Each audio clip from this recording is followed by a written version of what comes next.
Welcome to the Author's Porch, where every good conversation happens. Sit back, relax, and enjoy the ride from author to author. We want to give you an experience where you learn and enjoy the conversation. Authors tell you about their journey, you learn about new books, and at the end of the day, you go home with a smile on your face because the Author's Porch is a beacon of light, bringing you home to the family you never knew you had. We hope that you enjoy the show.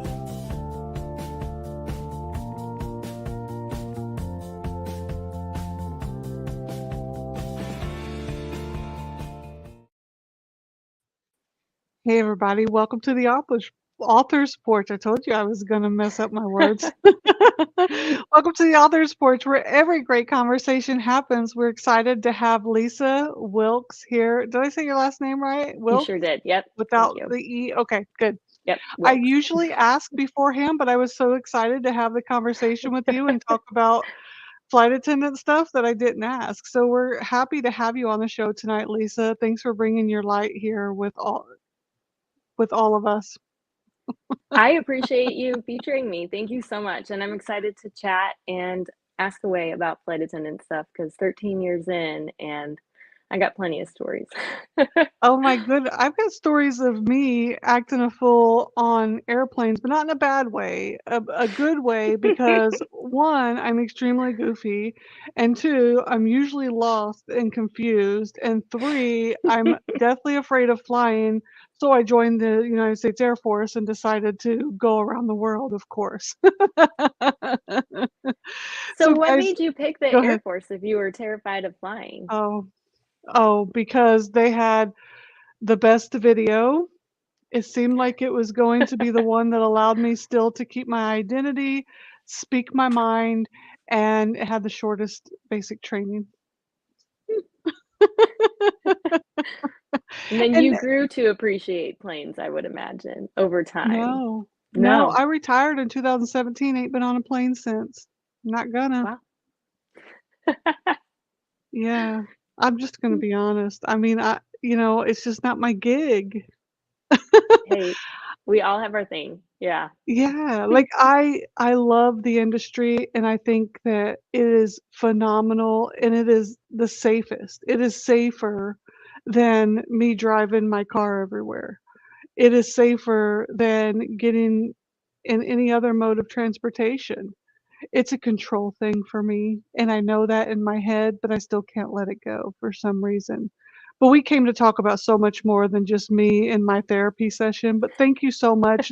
The flight attendant in you still wants to be the therapist, and you do social work as well, so oh my gosh. Yeah. So I have a little bit of training in both backgrounds. So I'm a Yeah. licensed master of social work and I am a flight attendant as well, as we've already been over. So that's been 13 years. I just got licensed in social work this year. So that's a lot more recent. I actually went back to graduate school a couple years ago during the pandemic. But I did feel like a lot of that was kind of inspired by my experience as a flight attendant because Mm. I'm on the peer support team at the airline. And so I was assisting a lot of people that had either personal or professional incidents and they just needed help coping in the aftermath.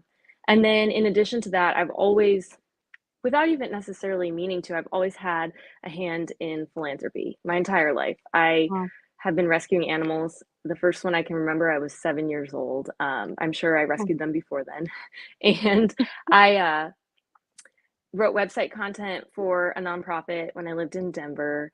And I just always have kind of been pretty active in the community. So I feel like being a flight attendant and getting to talk to so many people from so many different backgrounds all over the country, sometimes all over the world, and then kind of just fueling that desire that I've always had to really just assist and to serve, humans and animals. I've kind of gotten to like merge both of those careers together through my peer support team work at the airline. And then I'm also on the animal transport team at the airline.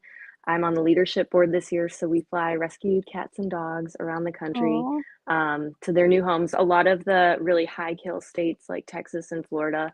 Unfortunately, there are a lot of animals that are on the euthanasia list here and we just fly them to safety. We use our flight benefits and just fly them on our days off, fly them to safety. Typically, it's up north, but wherever they can get an adopter, and it's really heartwarming. Yeah, I find it very sad. We have down here, I'm in Texas, and I'm in the south of Texas, and we have a few. Most all of our dogs are rescue dogs, except for my little baby Elvis. We actually got him from a breeder, and but we had a dog who came up to our fence, and I didn't know if he was dangerous or not, but he seemed friendly, and he was a purebred pit bull, and we called to have someone come. We called a shelter that was didn't kill or anything, but they were like, "We're so full, we can't help. I'm sorry." Well, we brought him in, and we've had him for years now, and he's the best little baby in the world. Well, Yeah. thank you for rescuing him. But, the population is so inundated with dogs, and if people could realize that it's not a bad thing to spay and neuter your dog to to to help so that they're not overpopulizing, yeah, I love what you do, and I think it's fantastic, and you're a servant leader that goes out there and makes a difference, and in so many different ways, and now you're writing about it. You're writing Yeah. this is your you have your first book, Flight Path, which is about Mhm. your experience being a flight attendant. Now your second book, Mid-Flight, is a crime thriller that addresses humanitarian issues and diversity about marginalized people, right? Mhm. Yeah, so Flight Path was, just my debut novel, and it'll always hold a special place in my heart, but Flight Path is more of just this free-spirited adventure. It is a romance novel, and I like in my writings, I like to explore, internal conflict. So, when people are interacting and people are meeting and there might be a spark, there might be, like, a hint of romance, something like that. I like the internal conflict that the characters face. Instead of there being a combativeness, like, between characters, I like to explore kind of what past experiences are making them maybe a little bit more hesitant, and things like that. So I tied all that into Flight Path, and it is kind of my book baby. It's my first published novel. But this time around with Mid Flight, I knew I had to step outside of my comfort zone. I knew I really had to take a risk because Mm. I was watching things progress in the world around me. I wrote this book mostly in 2020, a little bit in 2019, which is when I had my internship in the behavioral health unit of a hospital for grad Mm. school. So I was watching all of this happen and I was thinking to myself, I need to let people know that they are valued. I want to let people know, like, I want this book to have a social conscience and I want it to unite people. I want it to, the goal would be maybe to inspire and motivate people to Yeah. do better at connecting with other people and learning new things from those around them. But I just felt compelled. Originally, I was just thinking I was going to write another romance. I had an entire outline written, um, and then my heart just steered me elsewhere because I knew that this book I wanted it to have a lot more meaning. Yeah, I love that because when when I can read a book that I identify with, that I feel that it is talking about some part of my life or some part of life that I see, I won't put it down. Like, I am just diving I'm like a good meal, right? You're just, like, gobbling it up. And we need more books like that because while we want to get lost in the romance, get lost in the fantasy, because 'cause I'm an avid reader of both, I also, as a reader, as a rabid reader, I mean, I'm reading 3 to 4 books at one time, and a lot of readers are. I also want to read about things that I feel every day, right?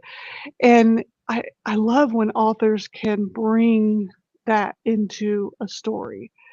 So, did you bring parts of what you were seeing threw your program into this book, and I know you can't obviously talk about everything in real life, but were you able to take those situations and create them within your world? So everything that I write is extrapolated. I mean, I enjoy writing about subjects where I have some level of expertise because I think Yeah. it makes the writing a little bit more authentic. So Mhm. hence writing about flight attendants. I understand the industry. I've been in it for quite a while. And you know, there's a glimmer of truth in all of my writings, but I think that my imagination likes to kind of take things and extrapolate them. And so I would say really every book I've ever written, and Flight Path was my first published novel, but it's not the first novel that I wrote. I had a hard time getting published for years and years with my other books, but there's not a single character or a single story in any book that's actually true. I would say they're all kind of a mashup of, these different people that I've met along the way and, Mhm. ideas that I had, creative like visions that really some of them might not have been rooted in reality. But it's kind of just like this interesting compilation. And I like to say to those who are considering writing a book, it's really therapeutic. I mean, my best advice to writers is always this is not the time to be a perfectionist. Just pour your heart out. Like, express what you want to express. You can edit later. But if you get hung up on trying to make things perfect or to have like this precise, perfect rhythm, you're probably not going to make it very far. Just do what is Yeah. authentic to you and write what really has meaning and what you have like envisioned and what your mind has conjured. And then you can go back and you can edit it to infinity. So once you Yeah. have it down, once you've expressed that, it's so therapeutic. And it's just, had none of my books ever been published, I still wouldn't regret writing them. I do appreciate being published because, especially with Mid Flight, I really hope that this book touches people and I hope that it makes a difference. And I donated 100% of my royalties from my first week of sales for the book. 100% went to one of the rescues that I work with here. They're an amazing organization. I have a foster cat that will probably make an appearance starting in the background at some point. And she's from that organization, saved off of death Yeah. row. I've been to the euthanasia room at the shelter here, and it's a horrifying experience. So they're doing a Oh, lot of good work, and I wanted to use this book to be able to promote a really worthy cause in the community and one that is really near and dear to my heart. wow. Thank you for that. Thank you for I think that every aspect of your career you give back. I haven't seen or heard of one thing that you do solely for yourself. And someone who is a true servant leader, that is one of the characteristics, is everything is for the service of others. And that is a commendable spirit that you have, and it's beautiful. I love people that are servant leaders because that's how the world turns every single day. It's how a society sustains itself and continues to be good is by having servant leaders like yourself, Lisa. Thank you Well, for thank that. you. Thanks. I want to take it all the way back to when Lisa was a little girl and ask about the little girl inside of you, your hopes and your dreams, that 7-year-old that rescued her first cat. What did you think life was gonna be like later on? Did you always wanna be a flight attendant and an author and a philanthropist, and what did you wanna be? So I actually was like you, I was actually afraid to fly. I loved what planes did for me. I loved that they would transport me to other countries. I loved that I could travel because of planes, but actual airplanes terrified me. I hated them. They were Yeah. like the necessary evil to get where I wanted to go. And I never, in my wildest dreams, would have imagined that I would be a flight attendant. I've always not enjoyed flying at all. Um, I did know that I wanted to be a writer. I wrote a book when I was in 3rd grade about a rescue cat. Shocker. I'm pretty Oh. consistent, I would say. But I wrote a 69-page handwritten book about this rescue cat, and I knew I wanted to be a writer. I didn't know how difficult it was gonna be, but I did know that I wanted to be a writer, and I would say in terms of the philanthropic aspect, I never really even, um, like, noted any of the charitable ventures. It's literally intrinsic to who I am. Like, I missed the lesson that I guess most people receive in childhood, that you should basically be concerned with yourself throughout your life. I just missed that lesson. Like, I Mm, never knew anything other than wanting to give back. If I literally found $5 on the ground, I would give it to somebody. Like, I just never, it never made sense to me. I think it stems from being an empath. I think that it's intrinsic. And also, I think that maybe at some point in my childhood, early on, like I wasn't jaded by humans or something, but I've just yeah. always had that external mindset. Like I've always, even in elementary school, my mom saved a newspaper clipping. I think I was in fourth grade when I had written into the local paper telling kids, hey, if you're looking for something really great to do with like your holiday money that you got as a present, you can donate to this animal shelter. And I read this Oh my article god, in my 30s and I was like, I'm the same human. I'm the same weirdo. By the way, I probably had received a so whole cute. like $10 that Christmas, but I was like determined to tell others how they could just spread it and share it, you know? So it's always just been central to who I am. So I guess without putting a label on it, I sort of knew that I wanted to work in the nonprofit realm. And I did AmeriCorps twice in my 20s. So it's like the domestic Peace Corps. And Yeah.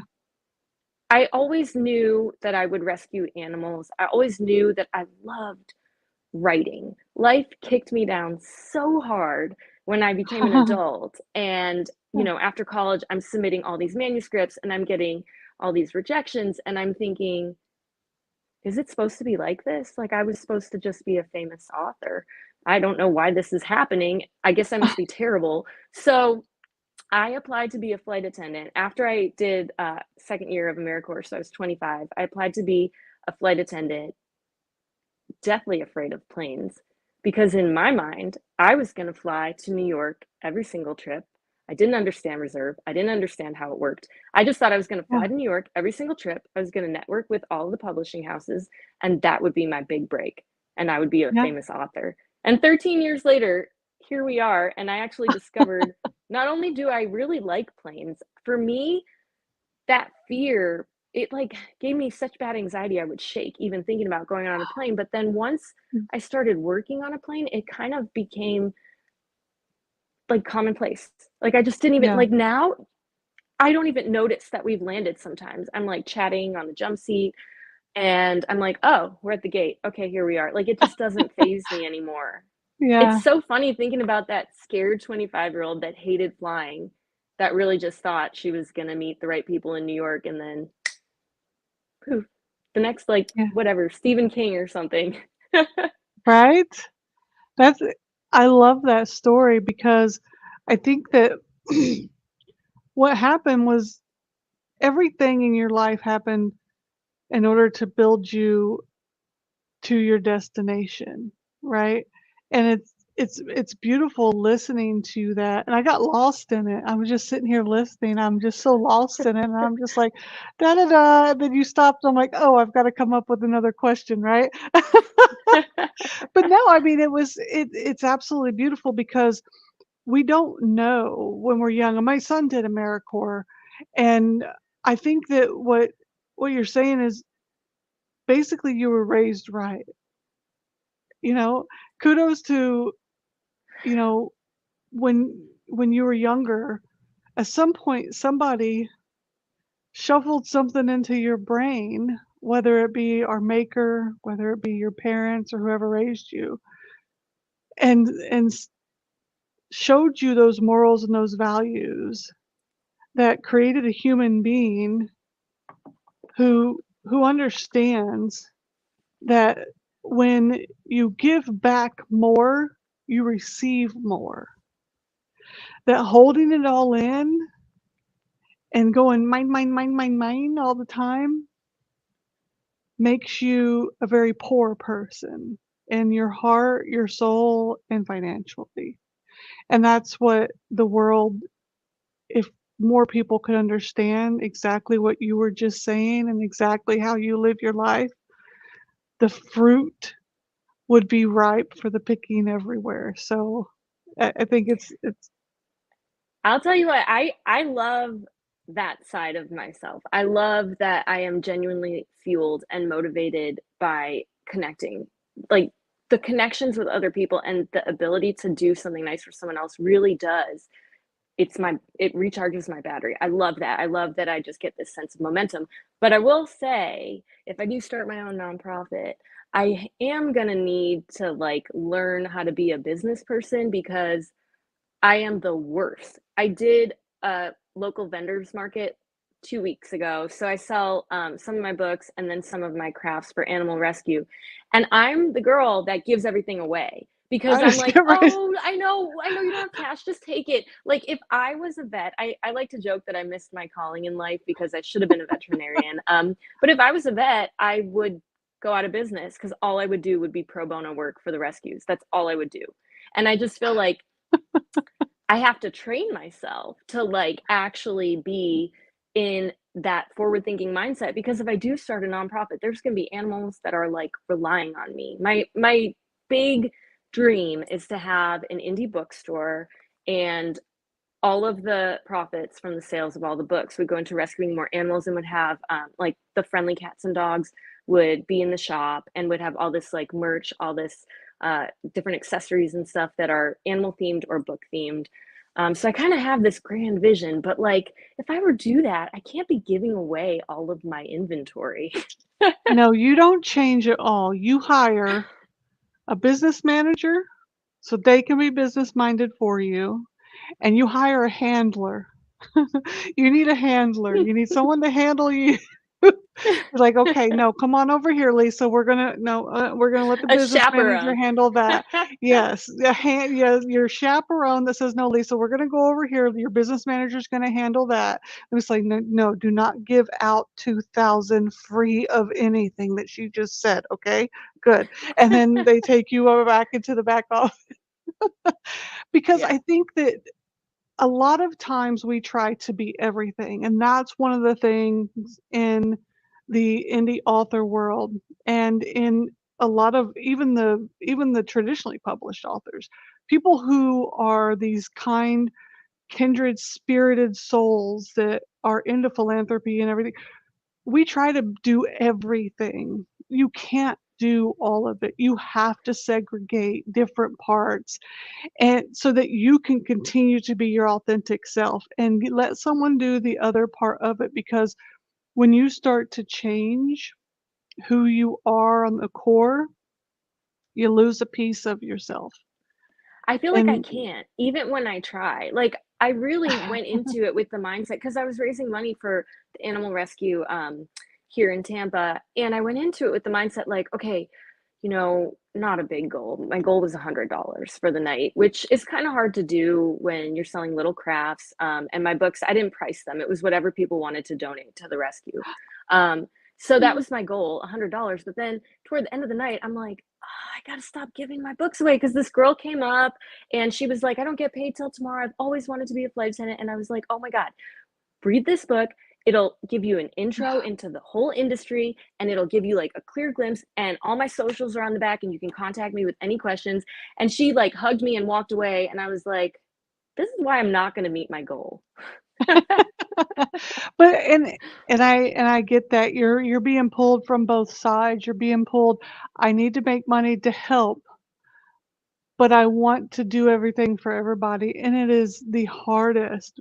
People that have a good soul like yourself, and it'll burn you out if you don't find that balance, and I know because 'cause I've been there.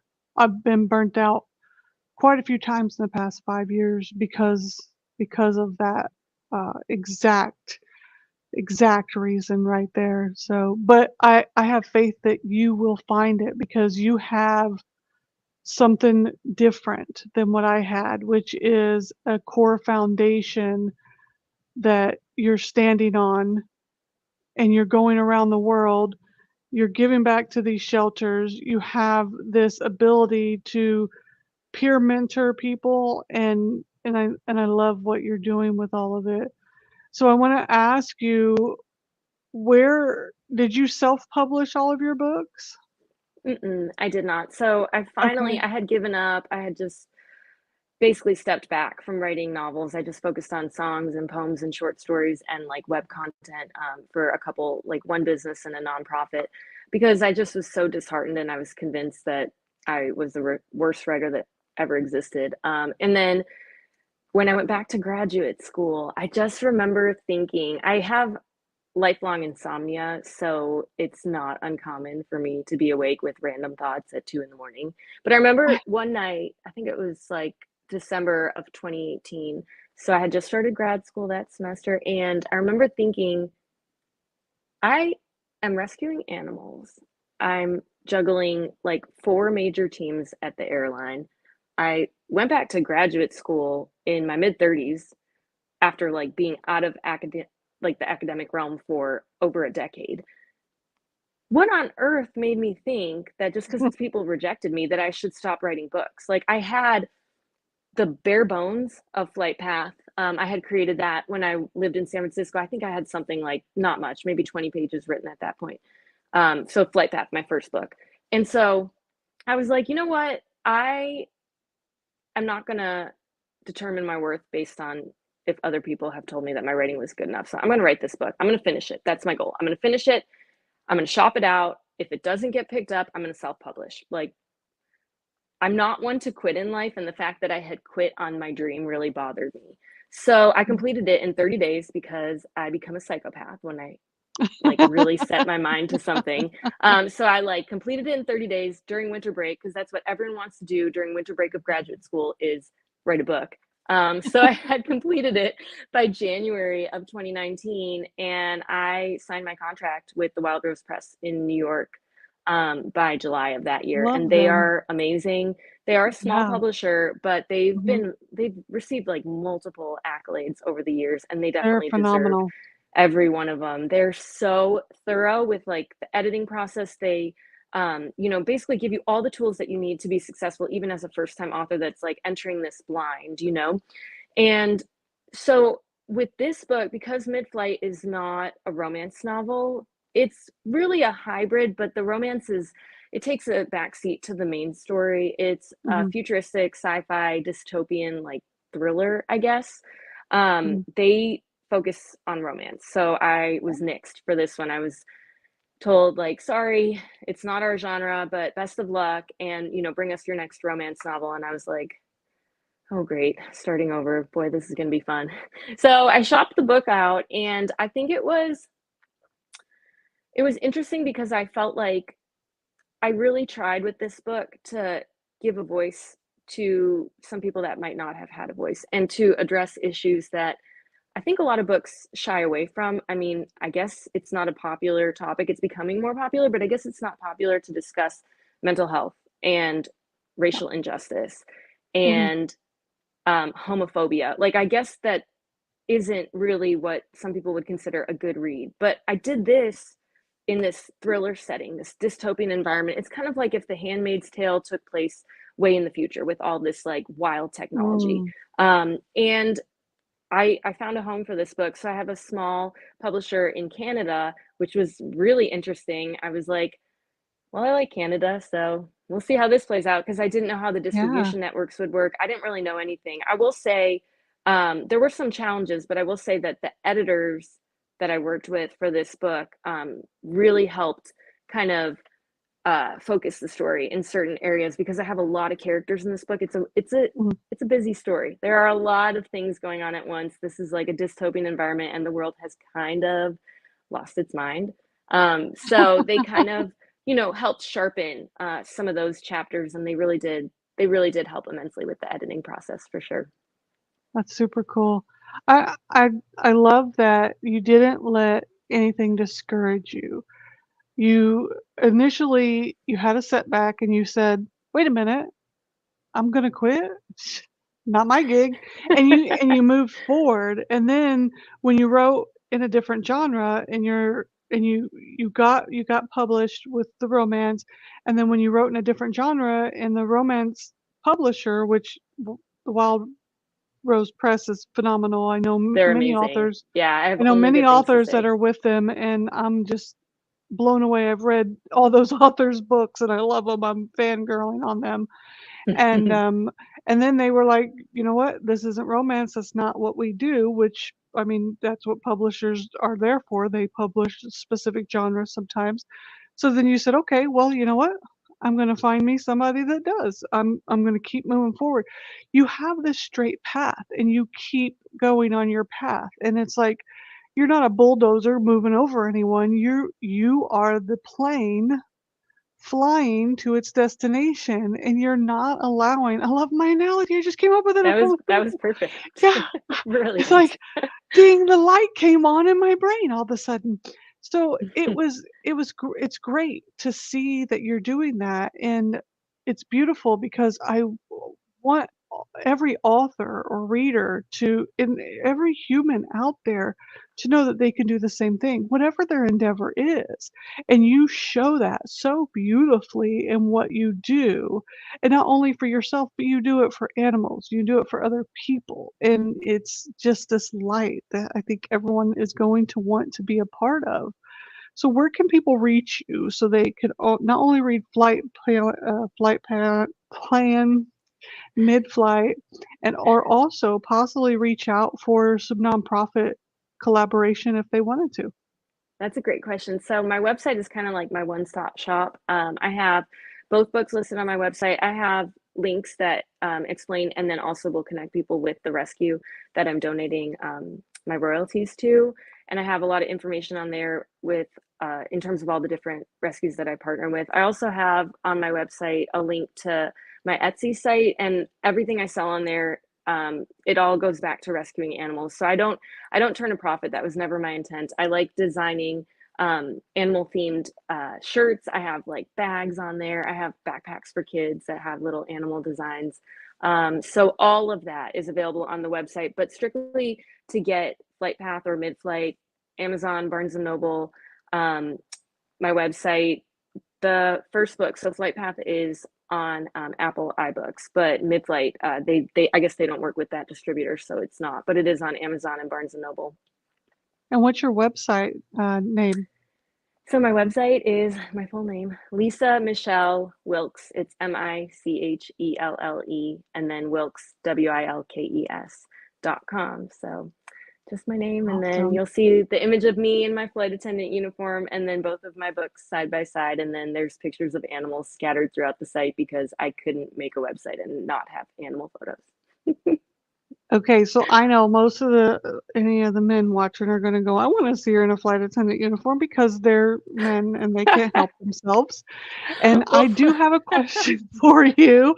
I do have a question for you. With your animal creative, endeavors that you do with your arts and crafts, okay, we have a whole wall that's dedicated to Dotson stuff. My little Elvis is my Dotson baby. He does children's book reviews. Do you have Dotson stuff on your arts and crafts, like shirts or bags or anything? Because if you wait, do, your I'm gonna dog buy you does out. children's books review? He does, yes. I read him the children's books, and he tells me what Oh, he and he thinks gets all about 'em. excited about it. Yes, Oh, that's yes, so precious. he's famous, he is. That At is least so we think precious. so, we think so. But Well, you have because if given you me you've given me an idea because I don't have like breed specific. So what I have is like paw prints or rescued is my favorite breed. Like sayings like that. I do make personalized bag tags that kind of like look like an airline badge, but obviously I had to, change the image and have it be more generic. But it looks like the tag that I have on my suitcase, but you send the image of your pet, and then I make it into a little tag for them. So I have aw, my Boston Binks kitty. He has his own Southwest bag tag that I put on his carrier when he goes to the vet. My dog Stella, stuff like that. But I haven't done any like breed specific, but I'm not against it. Anytime I get suggestions, I'm like, ooh, let me see how I can like make that work. So so you've given me an idea. Elvis is my travel partner. Anytime I travel, Elvis travels with me. He's paralyzed from the waist down. He's an Oh. IBDD survivor, and we call him affectionately the traveling weenie. Oh my gosh, that's so because he's a cute. weenie dog. He's That's so Elvis the little cute. prince. Come here, Elvis. Just because you're an animal lover, and I have to show you Elvis because he's moving Yes, here because please. we're talking about him. Come here, baby. This is Elvis the Oh, little prince. oh, that face. Hi, cutie. Hi. He I loves can't it. believe he Yes, does book reviews. I'm still like obsessed with he this. does. He does the children's books, and I do the adult books for the author's porch. And yes, he travels everywhere with me, and I'm always posting pictures of him. So yes, I would love to go check out your site and see the things that you have because my little traveling weenie here would probably need a new backpack or something maybe if you have those. I am open to suggestions and I can personalize like basically anything. So any slogans. I mean, I'm sure that there would be like silhouettes that would be very similar to his, something like that. But yeah, check out the Yeah, site and awesome. I'm gonna keep expanding it, just kind of, really raising as much money as I can for the causes Yeah, that are near and dear to my heart. And then if all goes well, by the end of this year, I would like to have my own nonprofit, and then I can make a lot of yes, that merch to sell at the bookstore. And the indie authors, we don't really have a lot of brick and mortars that will stock our books. It's pretty hard, and I'm really yep, tired of being told by a lot of like major bookstores, well, we just stock the bestsellers and the well-known folks, and I'm like, but how do people get there? Like, I'm a bestseller in progress. Like, don't you don't you believe that? right, I need you need to get there somehow. So yeah, I would give a brick and mortar where indie authors could see their books in print. Like it's stocked, it's on the shelves. I would do the promotions, mhm, like, kind of get the word out about these books and help people connect with authors that they wouldn't have found otherwise. It's not your, typical book that is recommended on like every single list out there. It's something more unique. And so I yeah, think if I could get authors to maybe donate a few of their books, then everything that I sold would go into the animal rescue. I would donate. If I was given that proposal and I could see my book in a brick and mortar, I would give books to that cause, knowing that there's animals rescued, would have photos of all the animals saved on the walls. And I just feel like it merges really my two biggest loves, which would be the literary world and then animal rescue. And I really hope that other people are interested in those causes as well and that we can be successful. yeah, it's beautiful, and I think that you just put it out into the universe there, and it's gonna come back to you. Then I've had an absolute joy, talking with you tonight. I'm gonna go check out your website, see what you have, Thank you. and see if we could, get some traveling weenie stuff over there. And whenever you open up that store, let us know. We'll shout it out to the rafters and get some donations of books over there to you. I'll get some of my books. I have children's books. My children's books feature animals. My signature series is about So cute. my traveling dogs. So we'll get those over into your bookstore for sure. And I've had a So blast, awesome. Lisa. Is there anything that we didn't talk about that you want to make sure that we bring up? Because I get to yapping and sometimes I forget that the show isn't about myself.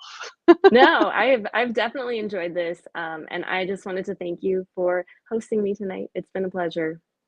Yeah, thanks for being here. Thanks for everything that you do for the animal world, for bringing up the conversation about mental health, for bringing up the topic of marginalized people and diversity in your book as well as around the world, and for taking care of us all over the world in the skies because people do not realize that if it wasn't for our flight attendants, you would not be able to get half of the things you need on your airplane because the pilot and the co-pilot are there to get you from point A to point B and that is it. And let me tell you something, I'm glad that they do, but at the same time, it's like the doctors and the nurses, you've got your pilots and you've got your flight attendants. Take care of the people that take care of you. Guys, thanks for being here with us tonight. We hope you come back every week and watch the next great author here on our show, where every great conversation happens. We sit on the porch and we have those authentic conversations.